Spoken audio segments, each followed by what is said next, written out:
ناظرین آداب، اردو خبرنامے میں آپ کا استقبال ہے۔ میں ہوں اسماعیل ریحان۔ ڈالتے ہیں سرخیوں پر نظر۔ حماس کے سربراہ اسماعیل ہانیہ ایران میں اسرائیلی حملے میں شہید۔ ایرانی صدر کی تقریب، حلف برداری تہران میں میزائل حملہ۔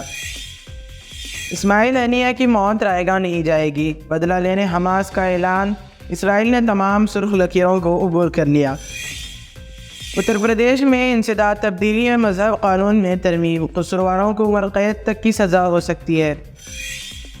کانگریس ارکان پارلیمنٹ 4 ریاستوں کے اسمبلی انتخابات کے لیے تیار رہیں۔ سونیا گاندھی نے کہا، ہوا ہمارے حق میں ہے۔ کانگریس پارلیمانی پارٹی کے اجلاس سے خطاب۔ ذات پر مبنی مردم شماری کرانے راہل گاندھی کا عزم۔ دلتوں، قبائلیوں اور پسماندہ طبقات کی بات کرنے پر گالیاں دی جاتی ہیں۔ اتر پردیش کے مدارس کو نوٹس کے خلاف مسلم پرسنل لا بورڈ کے وفد کی چیف منسٹر یوگی آدتیہ ناتھ سے ملاقات۔ حیدرآباد میں گھر گھر سروے کا آغاز۔ بنگلہ دیش میں جماعت اسلامی پر پابندی لگانے کا فیصلہ۔ کیرلا کے وائناڈ میں لینڈ سلائیڈنگ واقعات میں مہلوکین کی تعداد 174 تک پہنچ گئی۔ خراب موسم کی وجہ سے تلاشی مہم میں دشواری۔ برطانیہ میں مسجد پر حملہ، سفید فام مظاہرین کی پولیس سے جھڑپیں، سوشل میڈیا پر ایک فرضی پوسٹ کے بعد ہنگامہ۔ فلسطین کی مزاحمتی تنظیم حماس کے سربراہ اسماعیل ہانیہ ایران کے دارالحکومت تہران میں اسرائیلی حملے میں شہید ہو گئے۔ حماس نے اسماعیل ہانیہ کے جاں بحق ہونے کی تصدیق کر دی ہے۔ وہ ایرانی صدر کی تقریب، حلف برداری میں شرکت کے لیے ایران گئے تھے۔ میڈیا رپورٹ میں کہا گیا ہے کہ حملے میں اسماعیل ہانیہ کا ایک محافظ بھی شہید ہوا ہے۔ دوسری جانب ایران نے اسماعیل ہانیہ پر قاتلانہ حملے کی تحقیقات جلد سامنے لانے کا اعلان کر دیا ہے، جبکہ پاسداران انقلاب کی جانب سے کہا گیا ہے کہ اسماعیل ہانیہ اور ان کے محافظ کو تہران میں ان کی رہائش گاہ پر نشانہ بنایا گیا۔ اسرائیلی وقت کے مطابق رات تقریباً 2 بجے تہران میں ایک میزائل فائر کیا گیا۔ تہران کے قلب میں میزائل وہاں فائر کیا جہاں اسماعیل ہانیہ اپنے محافظ سمیت موجود تھے۔ اسماعیل ہانیہ غزہ جنگ بندی مذاکرات میں بطور مذاکرات کار شریک تھے۔ انہیں 2017 میں حماس کا سربراہ مقرر کیا گیا تھا۔ غزہ میں سفری پابندیوں سے بچنے کے لیے اسماعیل ہانیہ ترکی اور قطر میں رہتے تھے۔ تہران میں اسرائیلی حملے میں اسماعیل ہانیہ شہید ہوئے۔ حماس کے سربراہ پر حملے کے ذمہ داران کو سزا دی جائے گی۔ حماس کے لیڈر موسیٰ ابو مرزوق کے حوالے نے کہا ہے کہ یہ قتل ایک بزدلانہ کارروائی ہے۔ اسماعیل ہانیہ کی موت رائے گاہ نہیں جائے گی، اس کا بدلہ لیا جائے گا۔ حماس کے ایک اور رہنما سامی ابو ظہری نے کہا ہے کہ ہم بیت المقدس کو آزاد کرانے کے لیے کھلی جنگ لڑ رہے ہیں، بیت المقدس کے لیے ہر قیمت ادا کرنے کے لیے تیار ہیں۔ Popular front for liberation of فلسطین کے ترجمان مہرود طاہر نے کہا ہے کہ شہید اسماعیل ہانیہ نے فلسطین کاز کے لیے اپنا سب سے قیمتی مال دیا۔ فلسطینی اپنے مقصد کے لیے ہر عزیز اور قیمتی چیز پیش کرنے کو تیار ہیں۔ مہرود طاہر نے کہا ہے کہ دشمن اسرائیل تمام سرخ لکیروں کو عبور کر دیا ہے۔ اسرائیل نے معاملات کو ایک جامع جنگ کی طرف دھکیل دیا ہے۔ مزاحمتی تنظیمیں جنگ کے لیے پوری طرح تیار ہیں۔ انہوں نے کہا کہ اسرائیلی حکومت اسماعیل ہانیہ کے قتل اور ایرانی خود مختاری پر حملے کے گناہ پر پچھتائے گی۔ شہید اسماعیل ہانیہ کا قتل امریکی مدد کے بغیر نہیں ہو سکتا۔ مہرود طاہر نے اپنے بیان میں مزید کہا کہ شہید بھائی ہانیہ سے کہتے ہیں، اچھی طرح سو جاؤ اور فکر نہ کرو۔ ہانیہ سے وعدہ کرتے ہیں، ہم جدوجہد اور مزاحمت جاری رکھیں گے۔ کئی ممالک نے سیاسی قتل کو ناقابل قبول قرار دیا ہے۔ روس، چین، ترکی اور قطر نے شدید رد عمل ظاہر کیا ہے۔ ایران نے اسے گراؤنِ دہشت گردی کے جرم سے تعبیر کیا۔ بی جے پی کی زیر قیادت اتر پردیش میں یوگی آدتیہ ناتھ حکومت نے غیر قانونی مذہبی تبدیلی کی روک تھام ترمیمی بل پیش کیا، جس میں لو جہاد کی تعریف کو وسیع کرتے ہوئے بعض اضافی جرائم بھی اس میں شامل کر دیے گئے ہیں، اور اس کے قصورواروں کو عمر قید تک کی سزا ہو سکتی ہے۔ یوگی حکومت نے تبدیلی مذہب کے حوالے سے ایک قانون سن 2021 میں منظور کیا تھا۔ اسی قانون کا دائرہ اب مزید وسیع کرتے ہوئے ترمیمی بل پیش کیا گیا ہے۔ چونکہ اسمبلی میں بی جے پی کی اکثریت ہے، لہٰذا 2 اگست کو جب اس پر ووٹنگ ہوگی تو اس کے منظور ہو جانے کی قوی امید ہے۔ یوگی آدتیہ ناتھ حکومت نے پیر کے روز جو غیر قانونی مذہبی تبدیلی کی روک تھام ترمیمی بل پیش کیا ہے، اس میں بعض جرائم کے لیے سزاؤں کی مدت دگنا تک بڑھا دی گئی ہے، جبکہ کئی نئے جرائم بھی اس میں شامل کر دیے گئے ہیں۔ اس میں قانون کی خلاف ورزی کرتے ہوئے تبدیلی مذہب کے لیے فنڈنگ کو بھی اب جرم کے دائرے میں شامل کر دیا گیا ہے۔ نئے قانون میں صرف شادی کے لیے مذہب تبدیل کرنا غیر قانونی اور باطل ہوگا۔ جھوٹ اور دھوکہ دہی سے تبدیلی مذہب کو جرم سمجھا جائے گا، اور جو کوئی رضاکارانہ طور پر مذہب تبدیل کرنا چاہے اسے 2 ماہ قبل مجسٹریٹ کو مطلع کرنا ہوگا۔ اس کی خلاف ورزی پر 6 ماہ سے 3 سال تک کی سزا اور کم از کم 10,000 روپے کا جرمانہ ادا کرنا ہوگا۔ بل کے مطابق زبردستی یا فرضی مذہب تبدیل کرانے پر 1 سے 5 سال قید اور 15,000 روپے جرمانے کی سزا ہو سکتی ہے۔ کانگریس کی سابق صدر اور کانگریس پارلیمانی پارٹی کی چیئرپرسن سونیا گاندھی نے پارٹی کے ارکان پارلیمنٹ سے کہا ہے کہ وہ 4 ریاستوں میں ہونے جا رہے اسمبلی انتخابات کے لیے تیار رہیں۔ سی پی پی کے اجلاس سے خطاب میں سونیا گاندھی نے مزید کہا کہ ہوا ہمارے حق میں ہے۔ سونیا گاندھی نے کہا کہ میں اپنے دونوں قائدین اپوزیشن اور اپنے ساتھیوں کو مبارکباد پیش کرتی ہوں، جنہوں نے صدر کے خطاب پر شکریہ کی تحریک پر بحث کے دوران ہماری پارٹی کے خیالات کا بھرپور اظہار کیا۔ پچھلے کچھ دنوں میں آپ میں سے بہت سے لوگوں نے فوری اقتصادی اور سماجی چیلنجوں سے نمٹنے کے حوالے سے بجٹ کی بہت سی کمیوں کو مؤثر طریقے سے اجاگر کیا۔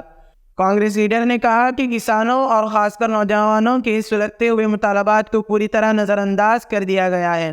وزیر اعظم، وزیر خزانہ اور دیگر کی جانب سے بجٹ اور اس کی نام نہاد کامیابیوں پر بات کرنے کے باوجود بڑے پیمانے پر مایوسی پھیلی ہوئی ہے۔ سونیا گاندھی نے اپنے خطاب میں مزید کہا کہ یہ واضح ہے کہ حکومت کا مردم شماری کرانے کا کوئی ارادہ نہیں ہے، جس کی وجہ سے ملک کی آبادی، خاص طور پر درج فہرست ذات اور درج فہرست قبائل کی آبادی کا تازہ ترین تخمینہ حاصل نہیں کیا جا سکے گا۔ اس کا مطلب یہ بھی ہے کہ ہمارے کم از کم 12 کروڑ شہری نیشنل فوڈ سیکیورٹی ایکٹ 2013 کے فوائد سے محروم ہیں، جسے اب پی ایم غریب کلیان انا یوجنا کا نام دیا گیا ہے۔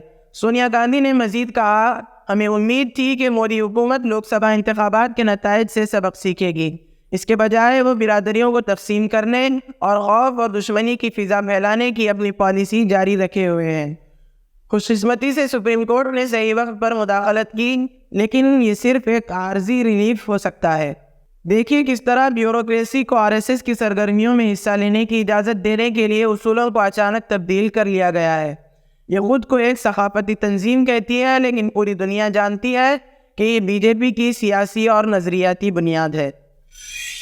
لوک سبھا میں اپوزیشن کے لیڈر راہل گاندھی نے ایوان میں ایک بار پھر ذات پر مبنی مردم شماری کرانے کا عزم ظاہر کیا اور واضح لفظوں میں کہا کہ وہ آنے والے وقت میں ہر حال میں یہ مردم شماری کرائیں گے۔ انہوں نے ایوان زیری میں برسر اقتدار طبقے کو تنقید نشانہ بناتے ہوئے یہ بھی کہا کہ جب بھی دلتوں، قبائلیوں اور پسماندہ طبقات کی بات ہوتی ہے تو گالیاں شروع ہو جاتی ہیں۔ کانگریس نے اپنے آفیشیل ایکس ہینڈل سے لوک سبھا میں راہل گاندھی کے اس خطاب کی ایک ویڈیو کلپ بھی شیئر کی ہے، جس میں وہ کہتے نظر آ رہے ہیں کہ جو بھی اس ملک میں دلتوں، قبائلیوں اور پسماندہ طبقات کی بات اٹھاتا ہے اسے گالیاں کھانی ہی پڑتی ہیں۔ انہوں نے کہا کہ مجھے صرف میرا ہدف نظر آ رہا ہے، ہم ذات پر مبنی مردم شماری کر کے دکھائیں گے۔ اسپیکر سر، جو بھی اس دیش میں دلتوں کی، آدیواسیوں کی، پچھڑوں کی بات اٹھاتا ہے، جو بھی ان کے لیے لڑتا ہے، اس کو گالی کھانا ہی پڑتا ہے۔ آل انڈیا مسلم پرسنل لا بورڈ کی ایک وفد نے بورڈ کے جنرل سیکریٹری مولانا فضل الرحیم مجددی کی قیادت میں UP کے چیف منسٹر یوگی آدتیہ ناتھ سے ان کی رہائش گاہ پر ملاقات کی۔ بورڈ کے وفد نے اس وقت ملاقات میں چیف سیکریٹری اتر پردیش کی جانب سے UP کے 8,449 مدرسوں کو جاری نوٹس پر اپنا اعتراض درج کرایا۔ اس نوٹس کی بنیاد پر ضلعی انتظامیہ ہر ضلع میں موجود مدارس کو انتباہ دے رہی ہے کہ وہ مدارس میں موجود بچوں کو بیسک تعلیم کے لیے اسکولوں میں داخل کروائیں۔ اس سلسلے میں سدھارتھ نگر، کشی نگر اور سنت کبیر نگر میں مدارس کے خلاف ضلعی انتظامیہ نے کارروائی بھی شروع کر دی ہے۔ بورڈ کے وفد نے چیف منسٹر سے کہا کہ ان مدارس کو غیر منظور شدہ اس بنیاد پر کہا جا رہا ہے کہ وہ مدرسہ بورڈ سے ملحق نہیں ہے، حالانکہ یہ مدارس کسی نہ کسی ٹرسٹ یا سوسائٹی کے تحت برسوں سے قائم ہیں اور ان مدارس میں دینی تعلیم کے ساتھ عصری علوم بھی پڑھائے جاتے ہیں۔ وفد نے واضح کیا کہ چیف سیکریٹری کی طرف سے جاری یہ حکم نامہ ملک کے آئین کی سے بھی متصادم ہے۔ ملک کے آئین نے اقلیتوں کو یہ اختیار دیا ہے کہ وہ نہ صرف اپنی پسند کے لیے تعلیمی ادارے قائم کر سکتے ہیں بلکہ اس کا انتظام و انصراف بھی اپنی مرضی کے مطابق کر سکتے ہیں۔ اسی طرح رائٹ ٹو ایجوکیشن ایکٹ 2009 نے بھی مدارس اور پاٹھشالوں کو ایکٹ سے مستثنیٰ کر رکھا ہے۔ بورڈ کے وفد نے چیف منسٹر کو بتایا کہ نہ صرف یہ مدارس معیاری تعلیم فراہم کرتے ہیں بلکہ لاکھوں بچوں کی رہائش اور کھانے پینے کا بھی معیاری اور مفت انتظام کرتے ہیں۔ گریٹر حیدرآباد میونسپل کارپوریشن جانب سے ٹیکس کے حساب و کتاب کو درست کرنے کے اقدامات کا آغاز کر دیا گیا ہے۔ عملہ گھر گھر پہنچ کر مکانات کے تعمیری اجازت نامے اور دوسری تفصیلات مکان کے قبضے کا سرٹیفکیٹ، پراپرٹی ٹیکس کی ادائیگی رسید، پانی برقی کے بل، مالک مکان کا شناختی کارڈ، اگر تجارتی عمارت ہونے کی صورت میں ٹریڈ لائسنس کی تفصیلات کو اکٹھا کیا جائے گا۔ حکام کا کہنا ہے کہ منتخب ایجنسی کا عملہ گھر گھر پہنچ کر یہ تفصیلات جمع کرے گا۔ اس سروے کا اہم مقصد ہر عمارت سے پراپرٹی ٹیکس اور تجارتی اداروں سے ٹریڈ لائسنس فیس وصول کرنا ہے۔ بنگلہ دیش میں کوٹا سسٹم کے خلاف طلباء کی جانب سے ہوئے پرتشدد احتجاج کے بعد حکومت نے جماعت اسلامی پر پابندی عائد کرنے کا فیصلہ کر لیا ہے۔ بنگلہ دیش میں عوامی مظاہروں کے بعد حکومت نے جماعت اسلامی بنگلہ دیش اور طلباء تنظیم اسلامی چھاتر و شبر پر پابندی عائد کرنے کا فیصلہ کیا ہے۔ اطلاعات کے مطابق 14 جماعتی حکومتی اتحاد کے اجلاس میں فیصلہ کیا گیا کہ جماعت اسلامی اور طلباء تنظیم اسلامی چھاتر و شبر کی سرگرمیوں پر پابندی عائد کی جائے گی۔ بنگلہ دیش کے وزیر قانون نے بتایا کہ جماعت اسلامی پر پابندی کے فیصلے کو حتمی شکل دینے کے لیے وزیر داخلہ سے مشاورت کی جائے گی، جس کے بعد ایک ایگزیکٹو آرڈر کے ذریعے جماعت اسلامی اور اسلامی چھتر و شبر پر پابندی عائد کر دی جائے گی۔ بنگلہ دیشی الیکشن کمیشن کی جانب سے 2018 میں جماعت اسلامی کا رجسٹریشن منسوخ کیا گیا تھا۔ وہیں جماعت اسلامی بنگلہ دیش کے رہنماؤں نے حکومت کے فیصلے کو غیر آئینی اور ماورائے عدالت اقدام قرار دیا ہے۔ قبل ازیں حکمران عوامی لیگ کے جنرل سیکریٹری اور روڈ ٹرانسپورٹ اور پلوں کے وزیر عبید القادر نے کہا تھا کہ حکومت جماعت اور اس کے طلباوی چھاتر شبیر پر پابندی لگانے کے 14 جماعتی اتحاد کے فیصلے پر عمل درآمد کرے گی۔ وائناڈ میں مٹی کے تودے گرنے کی وجہ سے بھاری تباہی ہوئی ہے۔ مڑکئی اور چوراملہ میں لینڈ سلائیڈنگ والے علاقوں میں راحت رسائی کا کام جاری ہے۔ خراب موسم کی وجہ سے تلاشی مہم میں بھی کافی دشواری کا سامنا کرنا پڑ رہا ہے۔ فوج نے یہاں پر امدادی کارروائیوں کے لیے ایک عارضی پل بنایا ہے اور 4 ٹیمیں بنا کر اپنا سرچ آپریشن چلا رہی ہے۔